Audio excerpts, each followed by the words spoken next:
Ang makasaysayang pagnanakaw sa Pilipinas ay nagkamit pa ng Guinness Book of World Record para sa Greatest Robbery of a Government sa ilalim ng pangalan ni na dating Pangulong Ferdinand Marcos Sr. at Imelda Marcos.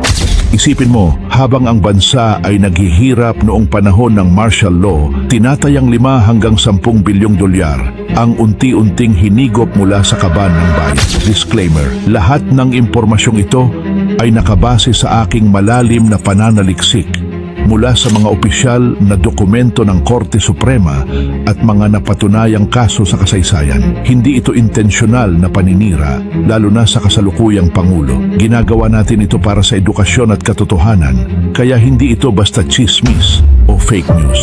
Pero ang mas malaking tanong, paano nila nagawang itago ang ganito kalaking pera nang hindi napapansin ng mga ordinaryong Pilipino? At paano ito nakalabas ng bansa? Dito napapasok ang utak ng operasyon.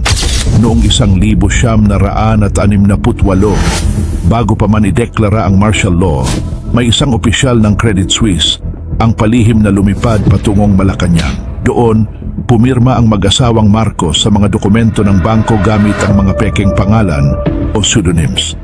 Si Ferdinand ay naging si William Saunders at si Imelda naman ay naging si Jane Ryan.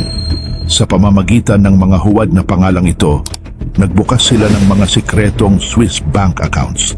Ang perang galing sa mga kickback sa infrastruktura, foreign loans ng Pilipinas, at monopolyo sa niyog at asukal ay hindi dinala sa iisang supot. Inikot ito sa mga pekeng korporasyon o shell companies at mga foundation sa Switzerland, Panama at Liechtenstein na may napakahigpit na batas sa secrecy.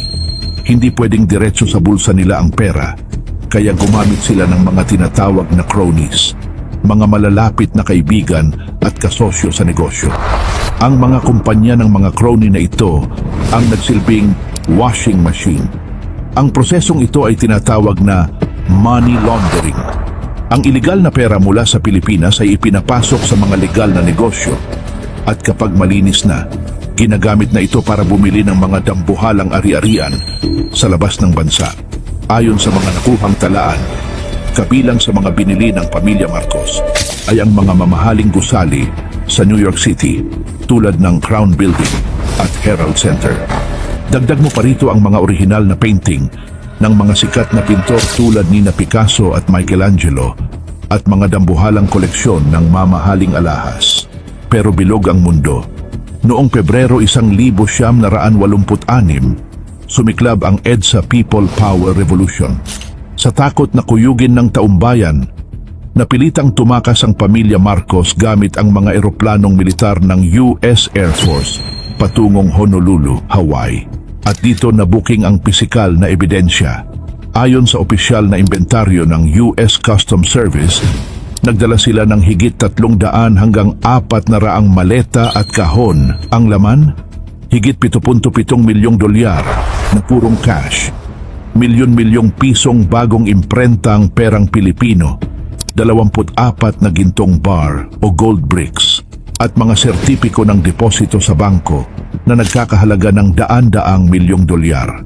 Ang pinakamatindi pa rito, batay sa ulat ng mga Amerikanong autoridad, may mga mamahaling alahas, korona at tiara na isiniksik pa sa loob ng mga diaper bag ng mga bata para lang hindi masabad. Ang mga dokumentong nakuha ng US Customs sa Hawaii at ang mga naiwang papel sa Malacanang ang naging susi ng gobyerno. Itinatag ang PCGG o Presidential Commission on Good Government para habulin ang yaman. Hanggang ngayon higit 170 bilyong piso na ang matagumpay na nabawi ng Pilipinas mula sa mga Marcos at kanilang mga crony. Pera na ibinalik sa mga pampublikong proyekto tulad ng reforma sa lupa para sa mga magsasaka. Kahit piliting burahin o i-edit sa internet ang record ng Guinness, ang mga pinal na desisyon ng Korte Suprema at ang bilyong-bilyong pisong na ibalik na sa kaban ng bayan ng buhay na patunay, ang pagnanakaw na ito ay isang permanenteng marka sa kasaysayan ng Pilipinas. Sa kasamaang palad, noong Hunyo 2, 2026, ibinasura ng Sandigan Bayan ang natitirang forfeiture case laban kina dating Pangulong Ferdinand Marcos Sr., dating First Lady Imelda Marcos, at iba pang respondent matapos ipabatid ng PCGG na wala na itong karagdagang ebidensyang ihaharap sa kaso.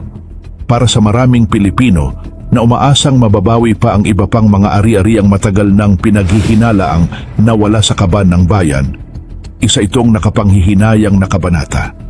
Marami ang naniniwalang maaaring hindi na tuluyang mabawi ang natitira pang mga yaman na matagal nang naging bahagi ng usaping ito. Gayunpaman, ang kasaysayan ay hindi lamang nasusukat sa mga kasong naipanalo o natalo.